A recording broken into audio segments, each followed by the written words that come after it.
Madame, Monsieur, bonsoir. Un événement exceptionnel, la célébration du Nouvel An Amazigh Yanaya 2026, une émission spéciale entre mythes, croyances et réalité. C'est tout un débat, c'est toute une aventure à laquelle nous vous invitons bien sûr chaque dimanche soir autour de 21h sur les ondes voyageuses de Canal Algérie. Et pour cette première partie d'émission, nous avons le plaisir d'avoir sur notre plateau Mostafa Nedjaï. Bonsoir.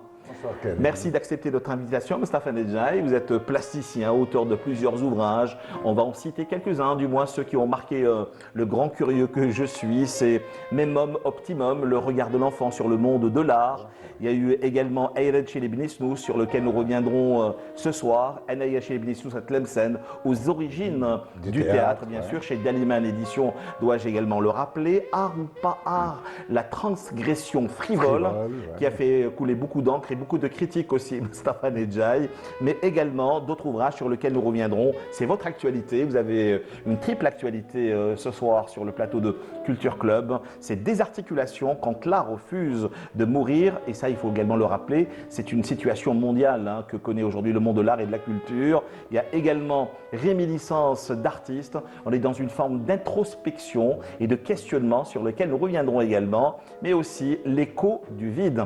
Tout un débat, encore une fois, Mostafa Nedjaï sur le plateau de Culture Club.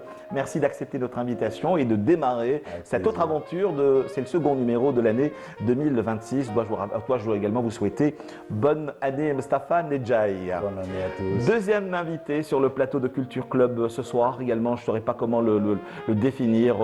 Il est poète, plusieurs ouvrages également à son actif. Il est réalisateur. Comment également pourrait-on présenter Abdelrahman Jelfaoui? Bonsoir. Bonsoir. Journaliste, poète, auteur de plusieurs ouvrages, Bab el Oued, Ville ouverte, auquel nous avions consacré beaucoup d'émissions également. La mer vineuse, disait l'aveugle, notre Ulysse des temps modernes a pour nom Abdelrahman Jelfaoui. Anagriki, des mots d'amour, des mots de guerre également. Et puis cet ouvrage sur lequel nous reviendrons également, Abdelrahman Jelfaoui, Nedjaï, toute une odyssée. Est-ce qu'on serait dans une approche poétique, plastique, ou est-ce un mariage et un brassage entre les deux? Vous allez décrypter tout ça avec nous ce soir, Abdelrahman Jelfaoui. Merci d'accepter notre invitation.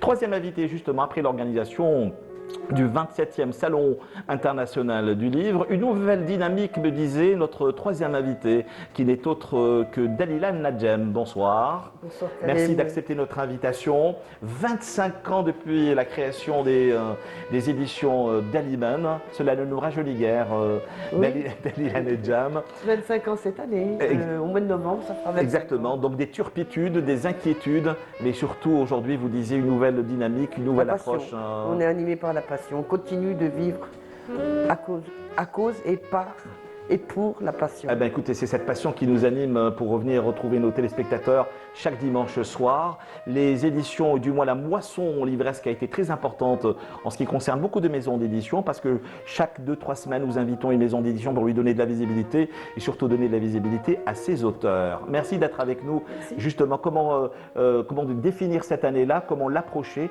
Eh bien, justement, nous allons parler avec vous Dalila Nadjem.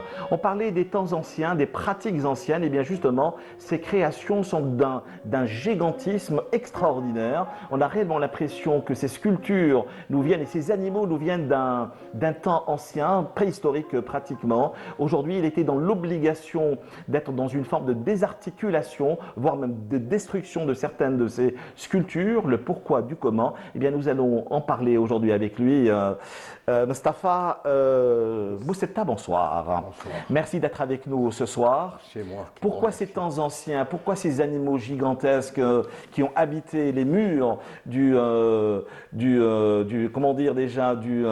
ministère de la Culture, de l'espace Moufdi Zakaria? Où est-ce qu'elles sont? Que sont-elles réellement devenues? Ont-elles disparu? Se sont-elles fossilisées? Eh bien, nous allons en parler ce soir avec vous, Mostafa Boussetta. Toute une aventure que vous pouvez suivre dorénavant, comme vous le savez, tous les dimanches autour de 21h. Rebonsoir Mostafa Nedjaï, un plaisir de vous retrouver. Nous sommes à la veille de la célébration du nouvel an amazigh, encore une fois, berbère, Yenayir. Alors justement, en 2026, en Algérie, on serait réellement aujourd'hui dans quelle pratique? On est dans une pratique spirituelle, sacrée ou profane? Oh, spirituel, je ne crois plus. Ça y est, on n'est plus dans le spirituel. On est beaucoup plus dans... Mais donc, pendant de longues années, nous l'avons été, hein, dans une triple approche, Mostafa Ouais, Nedjaï. oui, avant, oui. Maintenant, je ne sais même pas si Ayred continue encore, hein. Sincèrement. Cette aventure qui vous a conduit du côté de Tlemcen au début des années 90, lorsque nous vivions un moment assez difficile. Et j'ai entendu dire, c'était sur ordre, j'ai bien dit sur ordre, de ce grand artiste, bien sûr, Denis Martinez, qui vous a demandé de faire un reportage ou d'immortaliser certains masques. Ah ça, avec Denis, c'était après. Parce qu'il avait fait, à l'époque, j'avais fait l'exposition à la salle France Fanon, je crois. Ouais. Oui, ouais.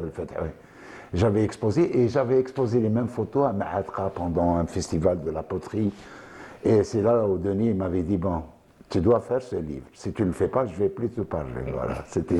Et c'est comme ça que vous l'avez pensé, le livre, il est surtout sorti, réalisé, disons, parce que les photos, c'est 91, 92. Donc le livre, il est sorti 20 ans après, quoi. C'était avec la subvention, bien sûr, du ministère de la Culture. Ça, Alors la célébration de Yenayel aujourd'hui, en 2026, on est dans les mythes. Et quelle est réellement la réalité de cette célébration aujourd'hui, sujet que vous avez traité dans Ayred Enayel chez les Bnei Snous de Tlemcen? Bon, avant, c'est une tradition aussi naturelle que la symbolique de cette fête, parce que c'est des rites agraires, les gens vivaient avec la nature et donc ils fêtaient chaque saison. Alors qu'aujourd'hui, c'est le chamboulement climatique. Maintenant, bon, les Bnei Snous, c'est déjà dans les hauteurs, dans les montagnes. Normalement, ils ont toujours fêté ça. D'ailleurs, beaucoup d'auteurs en parlent de cette fête, hein, même à l'époque coloniale, comme Edmond Destin, Servier, ils en parlent de cette fête. Et bon, elle a Plusieurs fois millénaires dans tout le bassin méditerranéen. Bah, ça, c'est pas spécifique à l'Algérie, au Maghreb. Non, c'est des rites agraires donc, qui existaient dans tout le Maghreb. Exactement. Et dans plusieurs wilayas en Algérie, hein, et dans la Méditerranée, même en Espagne, en Italie. La même fête. Où on renouvelle les forces spirituelles en faisant appel au rite. Bien sûr, ça a toujours existé. Moi, je me souviens, Abdelrahman Jelfaoui. à propos de mythes ou de rites, etc., De croyances. en 55-56, avec mon père et ma mère, nous étions à Tnit el Had. Il était huissier à Tnit el Had. Eh bien, on fêtait Yenaer à Tnit el Had en pleine guerre. On rentrait à Tnit el Had par convoi et on sortait de Tnit el Had par convoi. Mais on le fêtait d'une manière naturelle, c'est-à-dire on ne posait pas le problème de Yenayer ou la pas Yenayer, etc. Yimmat tḥط qas'a, moi on le mettait au milieu, le djouz, le louz, le cacao, les chocolats, etc. On te renversait ça sur la tête, tu étais content, tu avais ta part pour le lendemain, etc. Je veux dire, aujourd'hui, on se pose des questions que moi et ma mère et mon père, on ne se posait pas à l'époque, en 55, en pleine guerre. C'était quelque chose qui se vivait. C'est l'ouverture des nouvelles portes de l'année. Oui, c'est des solstices, c'est le solstice d'hiver et le solstice. C'est des rites agraires qui m'agalent Mustafa, c'est tout. Est-ce qu'aujourd'hui on célèbre Yenayel sans réellement connaître le sens? Mostafa Nedjaï, mais également Abdelrahman Jelfaoui. Que sait-on de Yenayel aujourd'hui? Vous savez, il faut aller. Le problème, c'est la culture nourrit la culture. Si on se remet, par exemple, à retravailler sur l'Andor, par exemple, ou sur la culture des Berbères à l'époque romaine, on retrouvera des choses.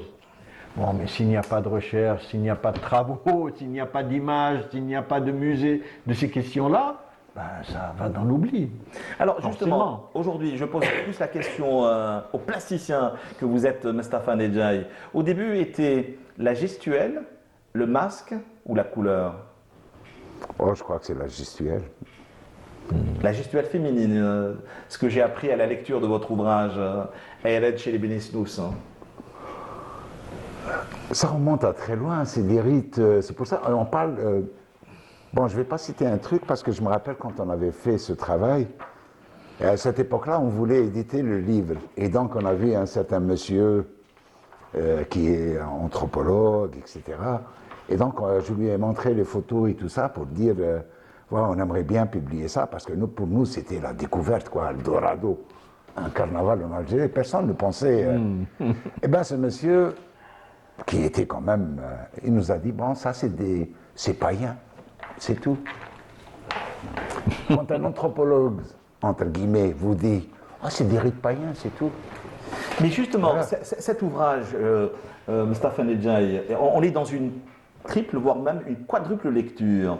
On est dans une approche anthropologique, Ouais. ethnologique, Ouais. sociologique et surtout plastique aussi. Bien sûr, théâtral. Théâtral, exactement, Ouais. au commencement, Parce que aux origines du théâtre. Parce que souvent on pose la question, l'origine du théâtre, on parle du garagouze, de tout. Et là, ce qu'on avait remarqué nous pendant cette fête-là, c'est que ce n'est pas juste les masques, c'est toute une mise en scène qui est jouée d'une maison à une autre, où ils font une simulation. Bon, après, je l'ai su, chez Edmond Destin et Servier qui parle d'un accouchement, parce qu'il y a des lions, il y a une lionne après qui tombe. Ah, tout ça, il y a de très belle musique. Après, il y a le silence total, la lionne, et les lions tournent autour, et à un certain moment, elle se réveille, la musique revient en plus fort, et là, c'est une simulation, bon, d'après Edmond Destin et Servier, de une naissance de la nouvelle année, voilà. Et donc, c'est carrément théâtral, il y a des scènes jouées. C'est pour ça que je parle aux origines du théâtre, voilà. Le théâtre que vous avez également approché avec Liliane Hachmi Bien au sûr. début des années 90, qui nous a quittés il y a seulement quelques années, ouais, et à qui ouais. souvent vous rendez hommage. Ah oui, oui, oui. D'ailleurs, ils sont mentionnés dans ce livre. Tout à fait. Et vous dites- Nordine Hachmi et Liliane. Exactement. Et vous dites dans ce livre, vous dites, c'est un voyage dans les temps passés, présents, révélateur d'un visage méconnu de notre histoire. Face à ce spectacle, un sentiment d'étrangeté a suscité en moi une vive curiosité à vouloir comprendre ces formes d'expression populaire qui participent plus que l'histoire écrite à rendre compte du vécu et du ressenti des hommes. On serait réellement aujourd'hui dans une forme de survivance, Mustapha Nedjaï. Ah oui, ça, c'est une survivance.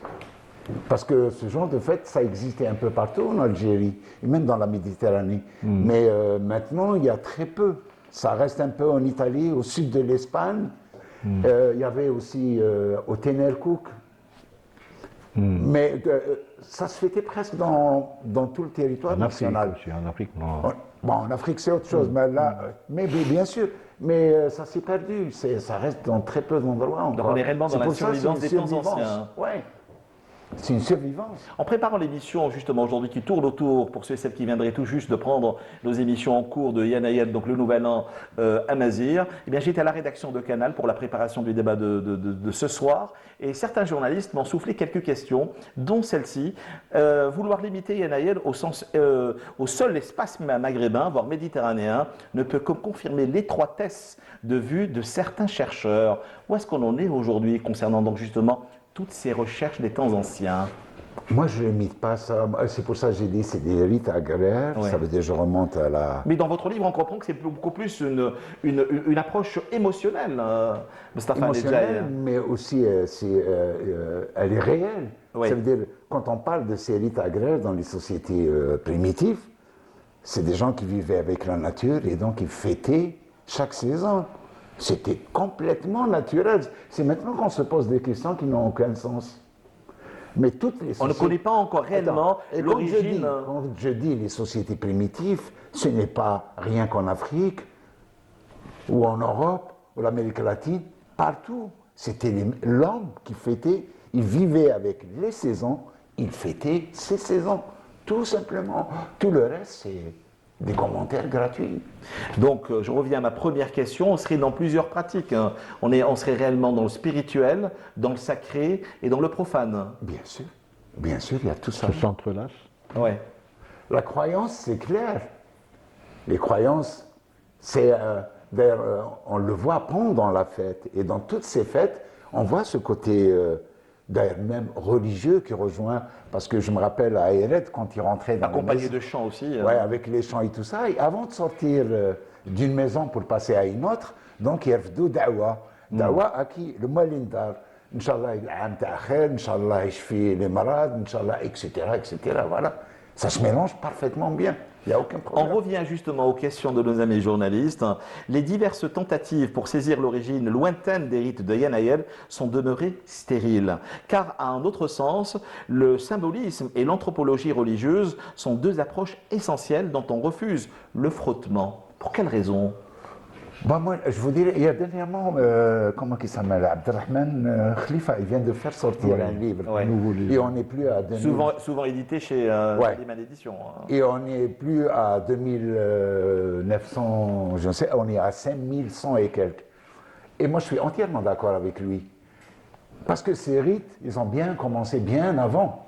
Ça veut dire qu'on a limité, il y a des personnes qui ont décidé à un moment donné de figer l'histoire à un moment donné, pour une raison, l'histoire de Sheshnar, je ne sais pas quoi. Mais moi, quand je parle là de ces rites, c'est à l'homme primitif. Et l'homme primitif, si on prend maintenant les grandes civilisations sumériennes ou pharaoniques, on est à 4000. Donc ça, c'est déjà 5000 et je trouve que c'est peu. C'est 1000, 7000 ans. Et... Question toujours. Messieurs, sachez que des rites identiques existaient en Libye sous le nom de Aynar, toujours placés sous le signe de la fécondité et du renouvellement. Il nous faut des recherches très sérieuses, justement, à la seule condition qu'elles se fassent sur les deux rives de la Méditerranée. Ça, c'est clair, ça, c'est clair. De toute manière, moi, en tant qu'artiste, là, j'ai essayé de retracer ce qu'on a vu à cette époque-là, avec Lilian Lechmi. D'ailleurs, Nordin Lechmi, il a fait le documentaire sur Ered en 1992. Tout à fait. Et donc, à la fin du livre, vous trouvez deux tableaux, un peu ces fêtes en Algérie et dans le Maghreb. Et on a parlé même un peu le sud de l'Espagne et de l'Italie. Mais ces fêtes existent partout, c'est tout à fait normal. Là où il y a eu l'humain, il y a eu ces fêtes.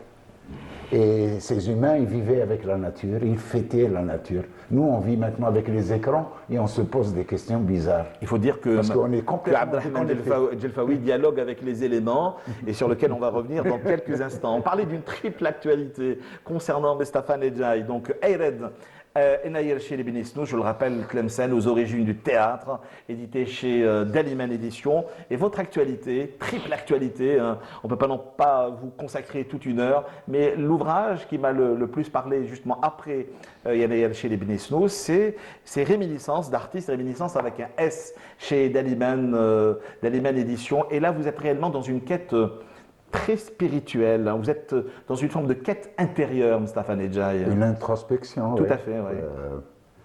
Spirituelle dans l'art, bien sûr. Hein, parce que les gens. Vous l'avez toujours été dans vos oui, pratiques, oui, dans vos oui, créations. Hein. C'est un peu un Où la voyage. philosophie n'a jamais été loin de vos créations. Hein. Elle est toujours là. Ouais. C'est ça qui nourrit mon travail. Ça, Exactement en ça. Exactement.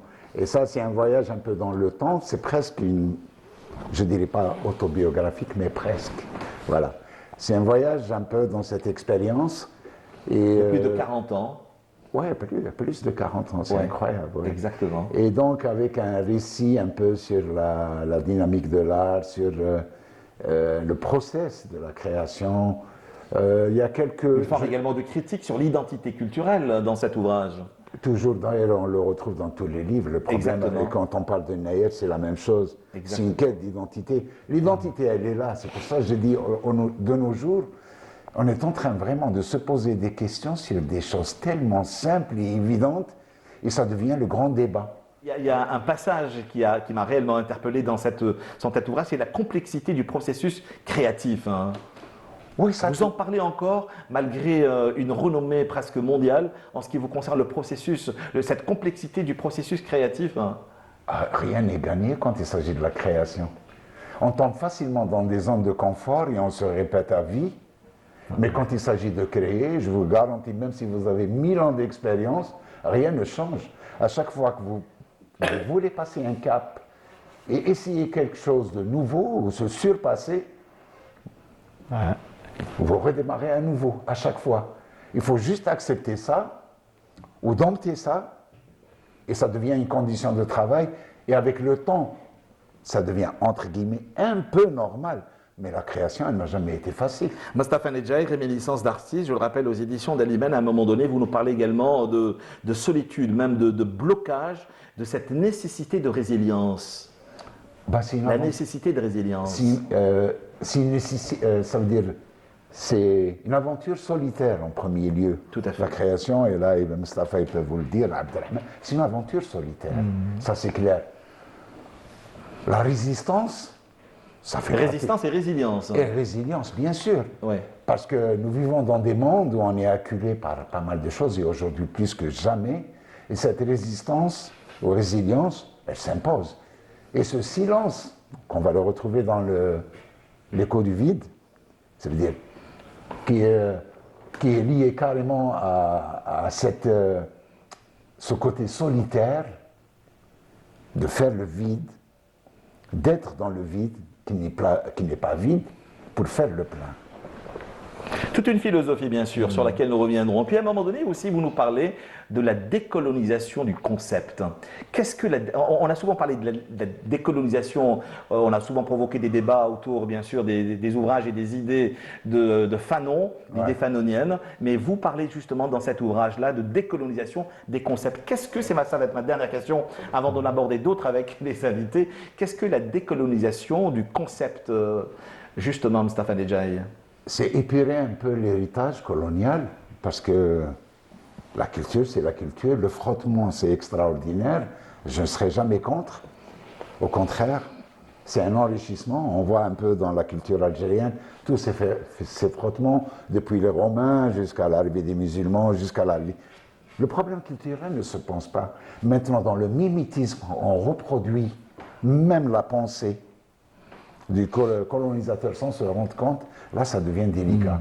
Et ce n'est pas rien que dans l'art. Hein. Ouais, c'est ce que vous dites également dans votre ouvrage, mais auquel nous consacrerons certainement toute une émission. Hein. Ça s'appelle Désarticulation, quand l'art refuse de mourir. Et pour la préparation de cette émission, vous me disiez qu'Ali Mamiti, ça n'est pas spécifique au Maghreb, mais c'est aujourd'hui réellement mondial. C'est mondial, et chez nous, je ne saurais pas comment qualifier. Pour éviter. Pour tout éviter. Pour éviter. Nous, on est dans un cas un peu spécial. En tout cas, je vous promets une émission pour cet ouvrage-là qui va certainement intéresser les téléspectateurs. Et sachez que tous ces livres-là sont en vente libre chez les bons libraires. L'émission, du moins, le premier point qui nous a réunis, ça a été la célébration du Nouvel An Amazigh, bien sûr, à travers ce bel ouvrage. Et il est toujours d'actualité chez les Bénisnos de Tlemcen aux origines du théâtre. Mais également, c'est l'actualité, réminiscence d'artistes, l'écho du vide et des articulations quand l'art refuse de mourir. Merci Moustapha Nedjaï. Merci à toi. On dit bonsoir également à Abdelrahman Jelfaoui. Bonsoir à nouveau. De Nedjaï à Nedjaï, toute une odyssée parue aux éditions d'Aliman. À la lecture de cet ouvrage-là, si je me trompe bien sûr, vous me rectifiez parce que c'est l'une des rares émissions, on n'est jamais d'accord avec l'animateur. Eh bien justement, c'est une approche poétique, mais également plastique. Au commencement était la couleur ou le verbe? On revient à cette question, encore une fois, presque existentielle. Je voudrais dire simplement 2 mots sur la manière dont c'est fait à l'époque. C'est loin, il y a 19 ans quand même, ça marque. On n'est plus les jeunes hommes que nous étions. Sauf que Moustapha Nedjaï est toujours d'actualité. Non, le monde est d'actualité, mais ce que nous avons vécu a été vécu, ce fut. Ouais. Le français le dit bien, ce fut. Non, ce qui a été intéressant à l'époque, donc en 2006, etc., c'est Moustapha avait ce projet de faire un livre, donc il m'a fait appel. Mais ce qui est intéressant, on aurait pu faire un film, on aurait pu faire un livre critique, c'est-à-dire. Ça, c'est le lapsus révélateur du réalisateur. Oui, du réalisateur. Ça a été le cas également pour Babelouette, Ville ouverte. On devait faire un film, mais il ne s'est pas fait, on a fait un livre. Mais ce qui était intéressant, c'est qu'on est tout de suite tombé d'accord, sans trop en discuter, sur le fait de faire le livre comme on le sent et comme il vient. Alors, qu'est-ce que ça veut dire? Alors, moi, je me suis trouvé devant des toiles que j'aimais beaucoup. J'étais fasciné par la couleur, par la plastique, les diagonales, l'éclat de certaines formes, etc. Le côté à la fois, neuf de cet art plastique. C'est-à-dire, c'est un art, on sent qu'il répond à quelque chose, et qu'il va chercher loin. On parlait tout à l'heure des origines, etc. On sent qu'il... La quête des origines. La quête des origines. On sent que toutes ces photos, toutes ces peintures, etc., nous touchent quelque part, au plus profond. Alors, moi, je me suis dit, Qui bon, nous on pousse peut au écrire questionnement. comme un journaliste, etc. On va faire un livre où on va expliquer, etc. Non. J'ai voulu suivre un peu la quête de Mustapha de mon côté. Et en regardant ces toiles, euh, il y a beaucoup de poésie qui est remontée. D'abord, regarder une toile, c'est un plaisir. Le plaisir est émotionnel. L'émotion est très profonde. Elle est toujours au niveau de l'individu souvent inconscient. Mais j'avais dit au début, en début d'émission que vous étiez un peu l'Ulysse des temps modernes, parce que quand on lit par exemple votre poésie, La mer vineuse, disait l'aveugle, et aujourd'hui, Mustapha Nedjai, une Odyssée, la mer n'est jamais loin, vous avez toujours dialogué avec les éléments, Abdelrahman Moi, je Jafaoui, suis un enfant de la mer. Hein. Ouais. Je La sais mer pas. n'est jamais loin dans vos La, univers. la mer n'est jamais loin, elle est toujours dans la poésie. Mais la mer, nous sommes nés de la mer. On parlait des origines. Il y a d'ailleurs une série où l'homme vient de la mer. L'homme vient sur Terre, il vient de la mer. Il y a cela, mais je voulais revenir à la question de la poésie. C'est-à-dire que quand on est... Tout à l'heure, on a essayé de discuter de façon ethnologique, etc. Quand on est face à des problèmes de fond, on revient à la poésie. Aujourd'hui, revient à si vous l'essentiel. écoutez, si vous lisez par exemple les poètes de l'époque de Landor, etc., ou si vous entendez les chansons d'Aïred, etc., Aïred, oui. elles vous parlent. Qu'est-ce qui vous parle? C'est la poésie de l'époque. C'est-à-dire, elle n'a pas de date. Les explications de l'époque, les intellectuels de l'époque, etc. Ce patrimoine immatériel oral. Oh, qui aujourd'hui, date on de ne les lit plusieurs pas. siècles, plusieurs Je veux fois dire, millénaires. ce qui passe, c'est la chanson. Par exemple, le Melhoun aujourd'hui. Vous écoutez une chanson, une musique, yani, t'as l'anqa, ou une musique, ce qu'on appelle les bédouins, etc. Elle vous parle.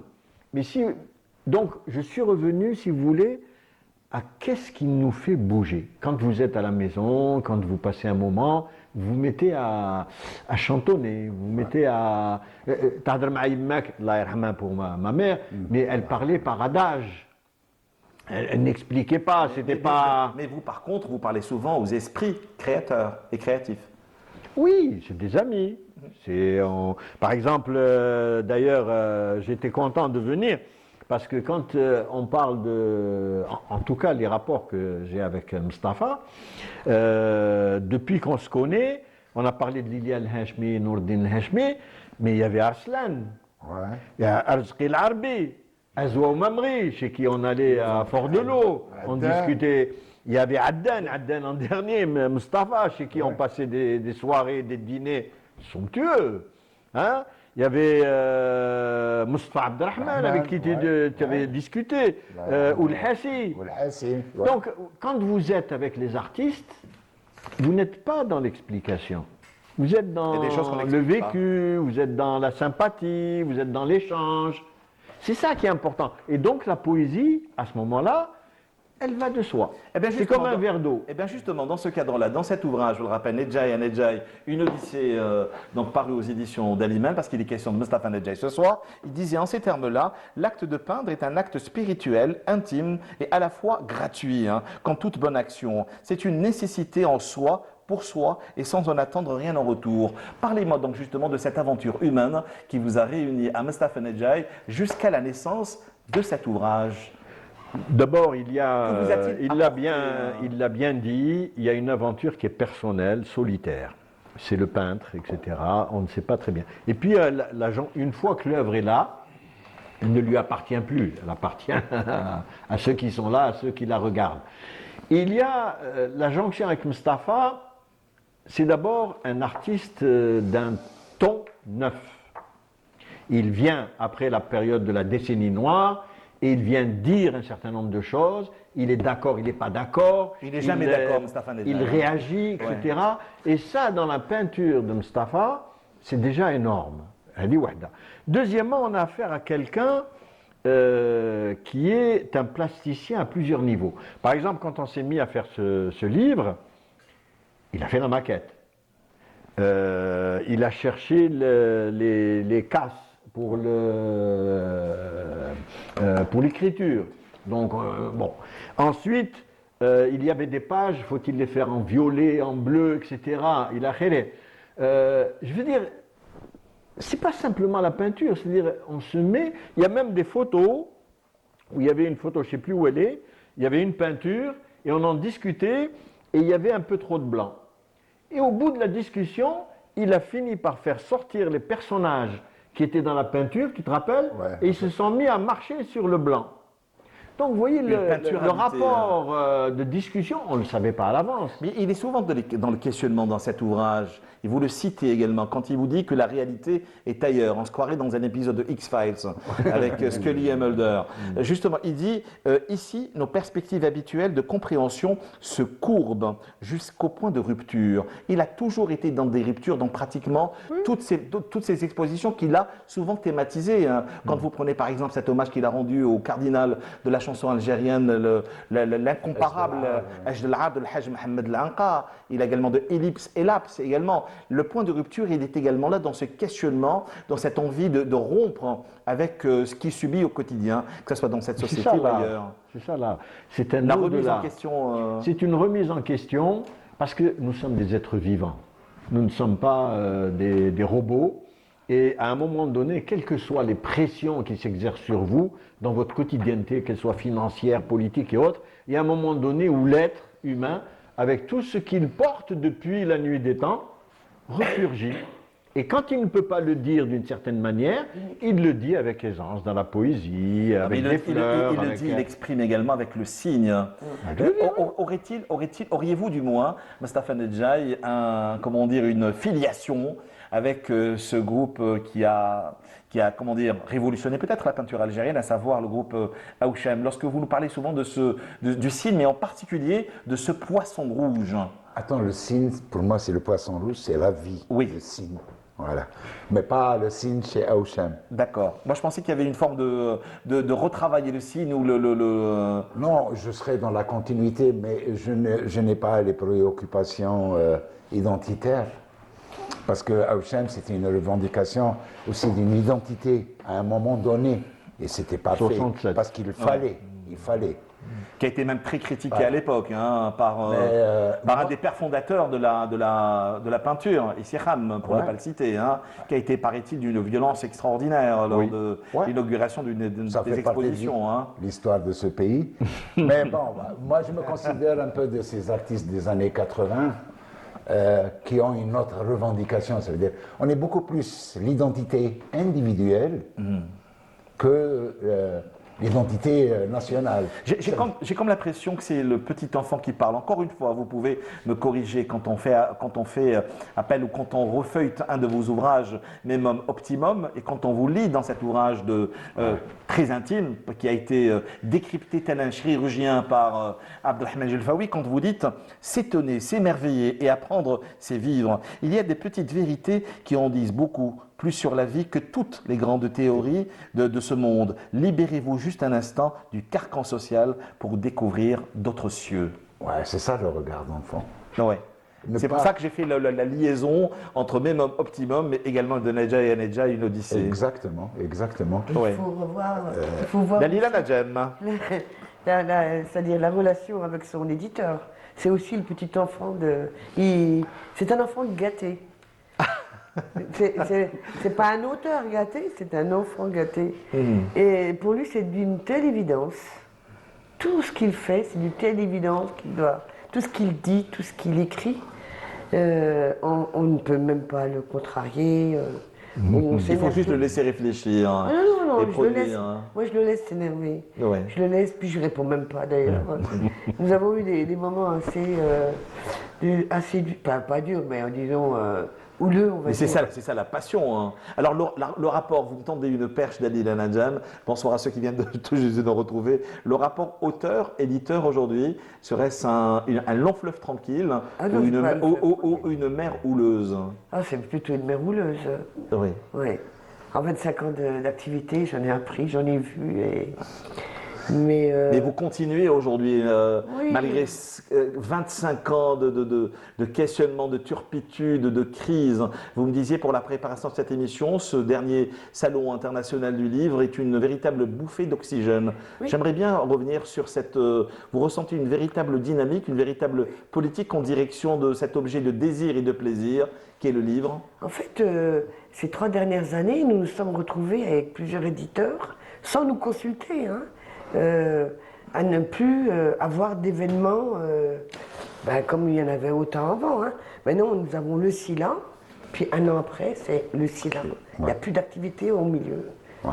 Et donc, il y a une Et espèce- pourtant, il y a quand même une contradiction dans ce qu'on, quand on écoute votre discours, c'est-à-dire, bon, il y a le Salon international du livre, puis après on attendrait presque l'autre salon. Mais entre-temps, du moins en parallèle, il y a une véritable dynamique, une véritable renaissance, Voilà. malgré la crise et malgré ce qu'a eu à subir le monde, à savoir le La corona. renaissance, moi, je l'ai plutôt senti pour la dernière, cette année. C'est vrai que chez Dalimel, nous avons publié beaucoup de nouveaux romans. Et à un moment donné, je me suis dit, oh mon Dieu, ça va être. Qu'est-ce qu'ils vont. C'est-à-dire que je me suis posé la question en disant, publier autant alors que le monde de l'édition est en train de mourir, que le monde du livre est en train de se perdre, c'est-à-dire on a moins d'activités culturelles, à part quelques librairies qui résistent et qui font encore des cafés. Dans la vôtre, hein, Oui, dans la mienne, et qui font encore le des cafés. point virgule. Et dans quelques régions d'Algérie où on arrive à participer, mais sinon, il y a eu un vide total. Et donc je me suis dit, il faut quand même garder espoir et montrer, parce qu'il y a des auteurs, il y a des livres très intéressants, des histoires très intéressantes, et on n'a pas le droit de laisser... bon, cette année, j'ai dit, je vais prendre un risque, et je me suis engagée à publier plusieurs titres. Mais ma satisfaction, c'est quand je suis arrivée au SILA, j'ai vu que les autres éditeurs, nous ne nous sommes pas concertés, mais la plupart, comme APIC, qui a publié une dizaine ou une douzaine, même 17, me semble-t-il. Casbah Édition, Casbah Édition, Shihab. Je me suis dit, ah bah tiens, finalement, ils ont tous eu la même idée que moi. Mais Donc une moisson importante par rapport aux années précédentes. oui, moi, elles sont très importantes. Pendant de longues années, Dalila Nadjam, le ministère de la Culture a beaucoup aidé, justement. Jusqu'en 2015. Jusqu'en 2015, c'était quand même un peu Ouais, plus de jusqu'en 11 ans, 2015, ouais. a beaucoup aidé les éditeurs. Ça a été pour vous, comment dire, une force de pouvoir continuer, ou ça a été comme une forme d'assistanat, parce que souvent le ministère de la Culture achetait 1000 exemplaires de chaque titre, et rarement les titres étaient chez les libraires. C'est Ça, quoi c'est votre vrai. vision Ça, c'est vrai. En fait, le soutien, c'est pas un soutien, c'est une activité tout à fait normale. Partout dans le monde, le livre est soutenu. Il va dans les bibliothèques et c'est l'État qui... et donc ça, c'est une activité normale. Sauf que certains éditeurs vendaient au ministère de la Culture les 1000 exemplaires. Et puis après, on les disparaissait. Exactement, Et c'est à juste partir de terrible 2015, ça aussi. À hein. partir de 2015, nous n'avons plus eu ce soutien ni cette aide, ce qui fait que c'est vrai que l'activité de l'édition, elle s'est vraiment dégradée. Et C'est pour ça que je vous parlais d'assistanat. Oui. Peut-être que le mot est dur, Moi, je- peut-être que vous ne le partagez pas. c'est un devoir. Non mais attendez, une aide est une chose, Oui. mais juste après que l'aide est disparue, il n'y a pratiquement plus Ah oui, rien. alors après, nous sommes retrouvés vraiment livrés à nous-mêmes. Hein, Voilà. donc,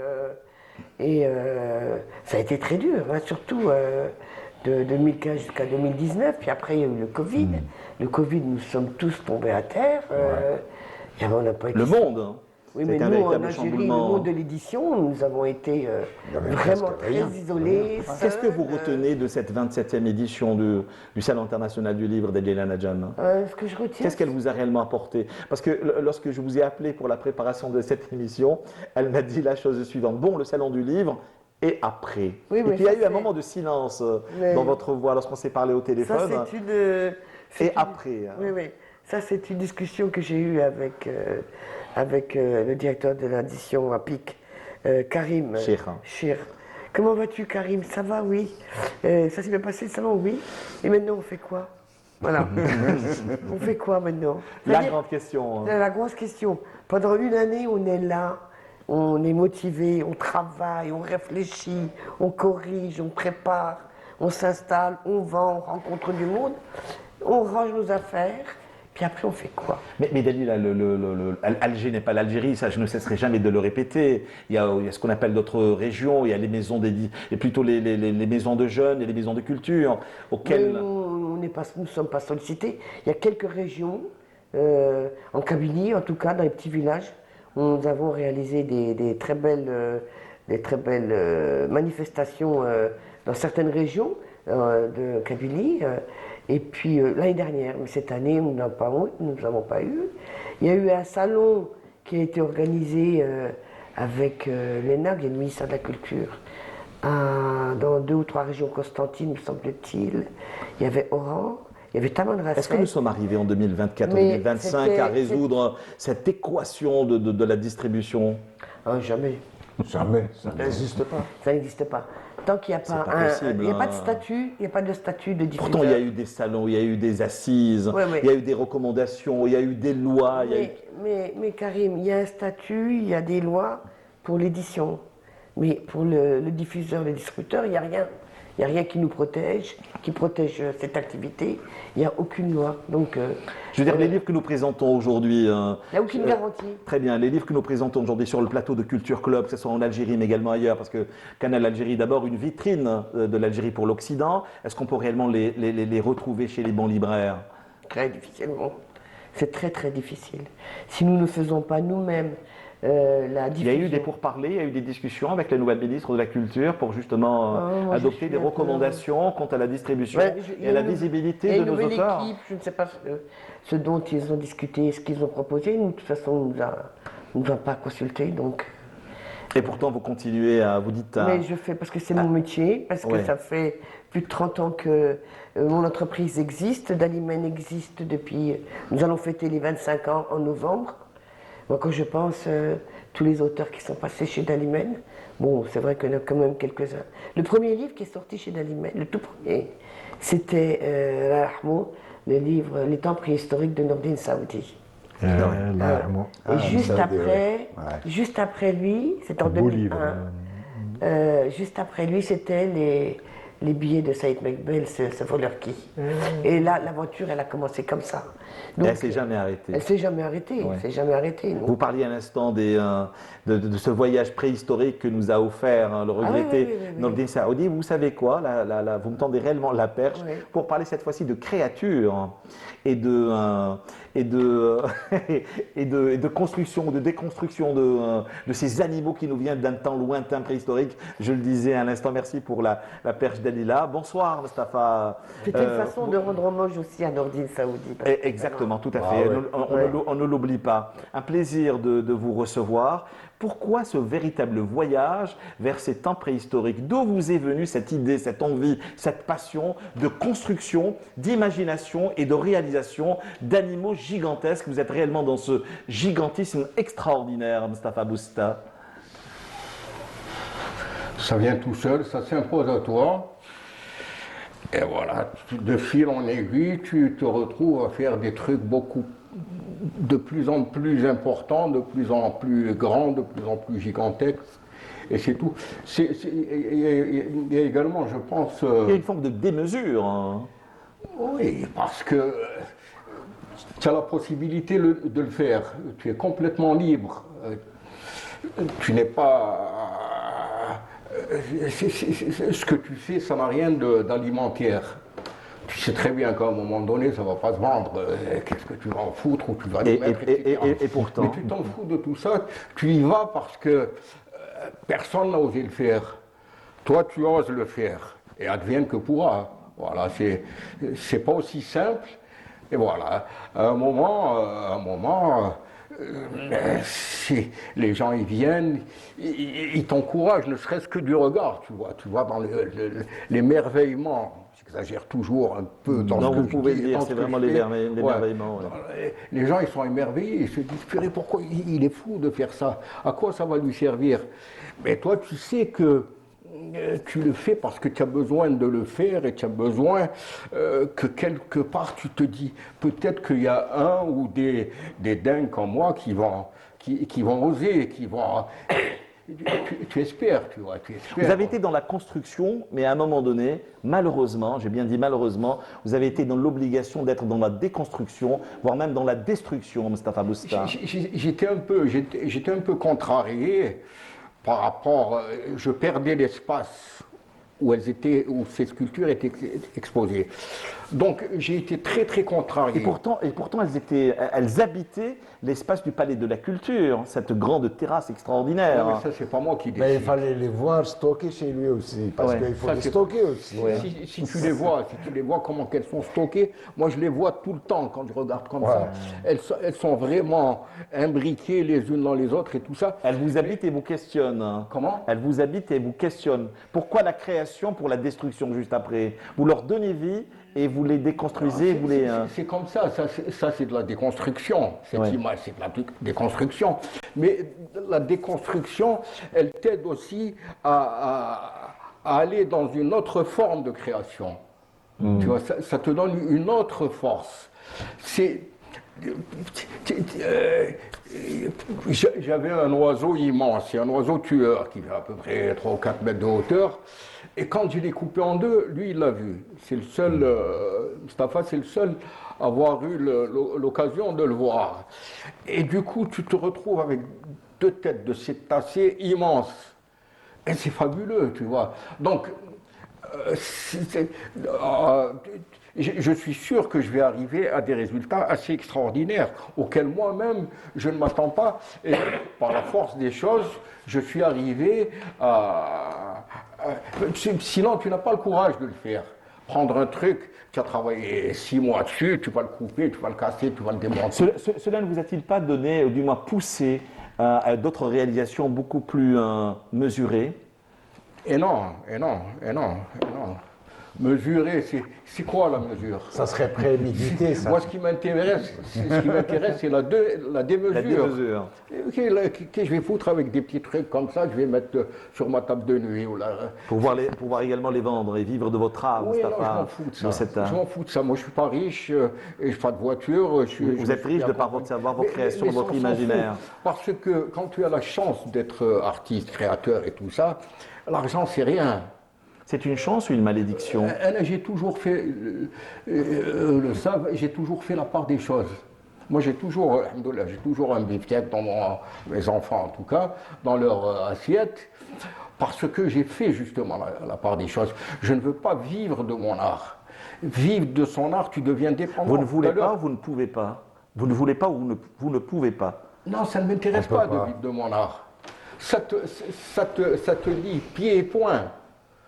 Après, tu vas te dire, est-ce que ça va se vendre si je fais comme ça? Non, je ne peux pas. La Khorgda, tu vas choisir des petites couleurs gentilles, Farouz et Bar. Vous savez, plus je vous écoute, plus je vous écoute, plus je vous vois, plus vous me renvoyez vers cet être déchiqueté, cet esprit tourmenté, à l'image de Kateb Yassine, d'Issecham, c'est Abdelwahab Mokarani, qui tenait pratiquement le même discours en ce qui vous concerne lorsqu'on parlait avec lui de poésie et d'art et de peinture, qui lui était également dans la création et la destruction.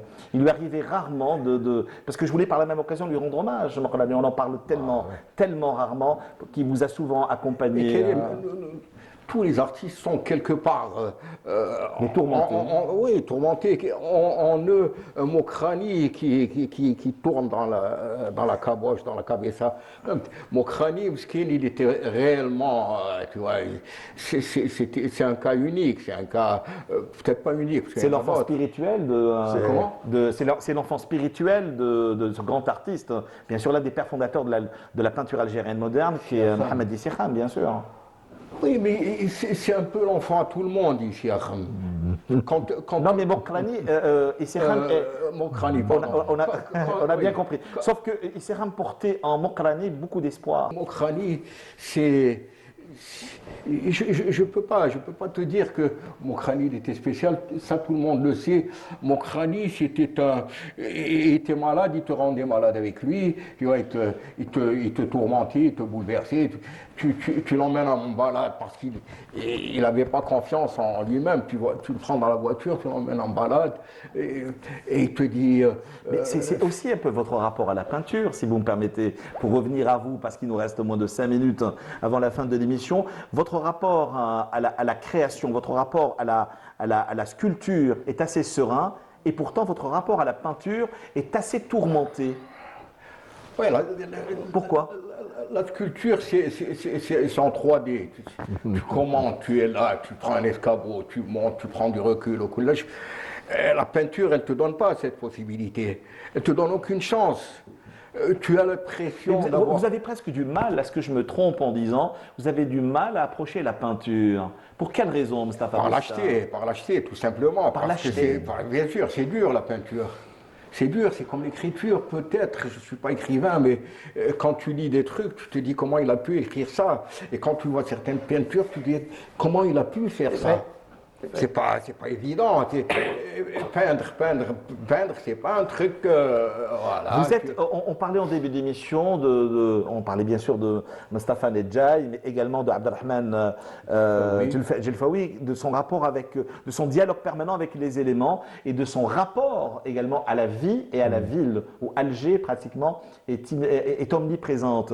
Et Alger, cette vieille cité qu'est la Kasbah, vous habite également à travers une sculpture que vous avez exposée au Palais de la Culture. Oui, Mais pas n'importe quelle Kasbah, c'est une Kasbah complètement, on est dans une forme de défiguration. Oui, parce que c'est ça la Kasbah, Guillaume. C'est une favela. Qu'il en enfin, reste. Mais c'est ça. Non, il a appelé là la favela, pas favela. Il a été dans le jeu, Oui, dans le jeu de mots. c'est un jeu de mots. Favela, Ouais, en rendant hommage à Fadela Favela Djeri. Djeria, c'est-à-dire Ouais, que et à la favela, la belle favela est devenue favela. Ouais. Et quand tu vois la Kasbah, quand tu as vécu à la Kasbah, quand tu es un enfant plus ou moins de la Kasbah, et que tu vois ça, la favela, c'est l'Algérie aussi en même temps, tu vois. Quand tu vois les beaux magasins de la rue Didouche Morad, de la rue je ne sais pas quoi, tu ne reconnais plus personne. Là, j'étais coursier quand j'étais petit, et donc j'allais dans les bâtiments, je rentrais, je livrais du courrier, je travaillais chez un... Bref. Et quand tu vois tout ça et que tu revois tout ça, c'est plus du tout la même chose, c'est plus la même ville, ce ne sont plus les mêmes habitants, ce ne sont plus les mêmes Algériens. Vous en êtes où avec la création aujourd'hui, Mustapha Bouchta? Elle ne te quitte pas, elle te bouffe. Maintenant, je suis en train je suis sur un autre projet qui n'a rien à voir avec ni la peinture ni la sculpture. Mais tu n'es jamais tranquille, tu vois. Elle est partout, elle est omniprésente. Elle vous tourmente et vous torture. Oui, mais c'est un mal nécessaire. C'est comme je mets avec la publicité. On se croirait dans une émission de psychanalyse du soir. Ça te fait du bien là où ça te fait mal. Ouais. Tu vois, c'est ça, l'art, c'est ça. La satisfaction. L'art de création n'est jamais serein. La satisfaction, tu l'as dans le regard. Chez le regard de certains ou dans le regard. Mais c'est comme la beauté, hein, elle n'existe qu'en dans le regard de l'autre, hein, Mustapha Bouchta. Oui, c'est relatif, bien sûr. Oui. Tu ne sais pas pourquoi ça te plaît, mais ça te plaît. Tu vois, tu ne sais pas pourquoi ça te tourmente, mais ça te tourmente. Après, il y a peut-être des spécialistes qui peuvent expliquer tout ça. Moi, ce n'est pas ma spécialité. Moi, c'est le marteau, ces choses-là. Et de la réflexion aussi. Hein. J'irai le marteau. Non, on a bien compris que Abou Marteau, ce n'était pas vous. Hein. Oui. Vous êtes souvent en dialogue, Mustapha Nedjaï et Mustapha Bouchta. Comment est-ce que vous approchez justement les créations, les univers et les tourments artistiques et créatifs de Mustapha Bouchta? Écoutez, moi, comme on habite dans le même quartier, donc Mustapha, il n'était pas loin. Et tout à l'heure, on parlait de Mokrani, on allait souvent, Mustapha et moi, chez Wahab. Et donc, cet hommage à Wahab, d'ailleurs, je le fais, je crois, Tout à fait, ouais. dans un des livres où je parle de Réminiscences. Mokrani, parce que Mustapha, il exprime bien quand il parle de peinture. Il dit, Et pourtant, il a du mal à l'approcher. oh, non, il a de très belles œuvres. Tout à fait, Mais le qu'il n'a problème, pas c'est exposé. quand il parle de cette douleur de créer. Ouais. C'est pas faire pour faire comme tout le monde. C'est pas ça qui l'intéresse. Et Wahab, je me rappelle, une fois, on était, je crois, à Franco, c'est ça, avec Nassim, Wahab et Mustapha. On était dans un café et Mokrani nous disait mon œuvre est comme mon pays.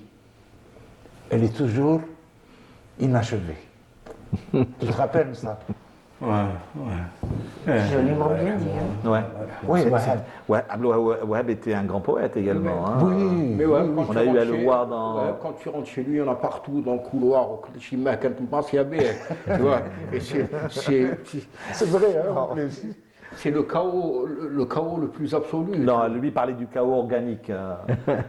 Mustafa Nedjaï, là c'est le chaos plastique entre Oui, Abdul Wahab oui. Mokrani et Mustafa Nedjaï. Le chaos créatif. Ouais. Mais lui, c'est aussi Mokrani. Et il est un peu plus raisonnable, si tu veux, par rapport, parce que voilà, lui, il est très, très discipliné, il est très, comment dire, organisé, tout ça. L'Akhor, non, l'Akhor, il s'en fout. L'Akhor, il ne sait pas ce que c'est, tu vois. Et ça aide aussi à faire des choses. Bah oui, Quand tu es comme ça, désorganisé un petit peu, tu vois ce que je veux dire? Ça libère certaines énergies. Ça te permet de faire certaines choses. Moi, j'ai peint un jour avec les pieds parce que j'avais mal au bras, j'avais mal aux épaules. Enfin, et tu te permets tout parce que tu paies rien. Tu t'attends pas, tu te dis pas, est-ce que ça va me ramener des sous pour nourrir ma famille ou le mettre de l'essence ou la haja. Donc tu te permets tout. Et tu fais. Moi j'ai peint dans une bassine, dans un, lui il le sait, dans un truc, un fût de 200 litres, il y avait des têtards. J'ai vu les têtards avec une espèce de couche avec des. J'ai passé le papier par en dessous, j'ai récupéré de la calachor, j'ai dilué de la peinture. Ça te donne des. C'est juste l'effet, tu vois. Mais ça, si toi tu ne le fais pas, qui est-ce qui va le faire? Si toi, l'artiste, le peintre, tu ne fais pas ce genre de choses et d'expériences et de folie, et alors c'est même pas de la folie, tu vois, tu n'as rien perdu, c'est juste un bout de papier ou une Et toile. vous savez quoi? Elle a souvent donné justement le libre cours aux créateurs, parce qu'elle pendant de longues années, elle a été la commissaire du Festival international de la bande dessinée d'Alger. Ça va être ma dernière question, Dalila Nadjian, parce que c'est bientôt la fin de cette autre aventure de Culture Club. Vous continuez aujourd'hui à dialoguer avec les créateurs, avec les BDistes. Preuve en est, vous avez je ne sais combien de livres de bande dessinée édités pendant cette année 2024-2025. La bande dessinée vous hante et vous habite également. Ben, elle m'a habité parce que je ne peux pas. Tu te rappelles, Mustapha? C'était pas mon point fort. Hein. Quand nous avons commencé à organiser ce festival, j'ai appris. Maintenant, je crois que plus C'est personne une peut belle me donner- aventure, de toute manière. plus personne peut me donner des leçons, mais c'est toujours un plaisir. Vous savez, dans la bande dessinée, la BD, c'est quelque chose de fascinant. Il y a d'abord la création, la réflexion. Et l'accompagnement, c'est une chose extraordinaire parce Oui, que vous avez l'imagination. accompagné vos créateurs, les Nawel Ouared. Ah oui, je les ai tous et- accompagnés. Tout à fait. Hein. Vous leur avez également donné de la visibilité, la possibilité, Ah, ils ont fait le tour l'opportunité. du monde, oui, Exactement ouais, ça, tout à fait. Hein. Non, non, de ce côté-là, on peut dire que. Mission accomplie. Mission accomplie, je suis très satisfaite. Je suis toujours aussi en contact avec plusieurs de ces auteurs qui ont volé pratiquement tous de leurs propres ailes. Et j'ai publié des nouveaux auteurs qui, eux aussi, s'apprêtent à partir. Et c'est ça qui me peine beaucoup, c'est de les voir partir alors qu'ils pourraient rester ici et continuer. Mais c'est pour ça également. Comment dire, l'acte de création, c'est également dialoguer avec l'autre, hein, Ben oui, dans ben sa oui. diversité, dans Donc sa complexité. on ne peut pas les retenir. Non. Ils ont besoin de s'exprimer et de voilà. Donc on les laisse. Il y a- On en garde des bons souvenirs et puis on a fait des belles choses. Vous en parlez avec une charge émotionnelle, on le sent, Oui, Dalila Nadjian.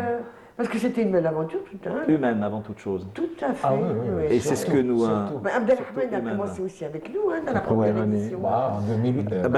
C'est ce que nous essayons de faire chaque dimanche soir sur les ondes voyageuses de Canal Algérie. Les portes de votre Culture Club vont se refermer dans moins de 45 secondes. Et vous savez, ce qui a conditionné conditionné l'émission de ce soir, ça a été bien sûr cette actualité, je le rappelle encore une fois, le nouvel an Amazir Yanayel, bien sûr, bonne et douce année. L'ouvrage de Mustafa Nedjaï et Nayel Chelibnisnous aux origines du théâtre. Et Mustafa Nedjaï sera certainement de retour, mais cette fois-ci pour d'autres actualités. On a eu à feuilleter ces deux ouvrages, donc Ayred, mais également Réminiscence d'artistes, mais il a également produit Commis, l'écho du Je peux vide. me permettre de faire. Bien sûr, des articulations quand l'art refuse de mourir et elle refuse de se taire. Dalila Nadjam. Oui, c'était pour dire que le samedi 17, Mustapha fera une signature et on va faire une petite exposition avec quelques œuvres au niveau de la librairie. Donc c'est à la veille de l'émission de Culture Club. Hein. Voilà, très très bien. Merci beaucoup Mustapha Nedjaï, un plaisir de vous recevoir. Cet esprit libre et cette pensée, cette voix, ce verbe jamais muselé, c'est ce qui vous caractérise et c'est ce qui nous enchante également parce que c'est l'espace de tous les esprits, l'esprit libre, ces esprits qui s'envolent et qui se posent parfois sur le plateau de Culture Club pour rencontrer ces téléspectateurs. Un grand merci à Abdelrahman Jelfaoui. Merci. J'espère vous recevoir bientôt pour une autre aventure, un film, pourquoi pas. On le souhaite depuis le temps. Un livre, parce que j'ai aussi un livre qui est terminé et qui attend de naître. Ah, peut-être chez... Un livre, chez- un roman, c'est- Non, c'est un ouvrage sur un grand peintre algérien, sur Adden. Ah, bien sûr. hein. Et 60 comment ans d'existence. d'existence. 60 ans Et l'aventure continue. Merci Dalila Nadjam. Merci Karim. À bientôt. Et puis un grand merci Oui, pour ces créations qui nous poussent au questionnement, à vouloir nous envoler et à découvrir de nouveaux cieux. C'est vos créations préhistoriques presque. Merci Mustapha Boussetta. Merci également de votre fidélité au programme de Canal Algérie et de Culture Club. Alors si vous avez manqué cette émission, sachez qu'il y a une séance de rattrapage le jeudi matin autour de 11h et que la nuit vienne apaiser et reposer nos esprits, parfois si tourmentés. Merci madame, merci messieurs, merci à vous. À la semaine prochaine. Merci.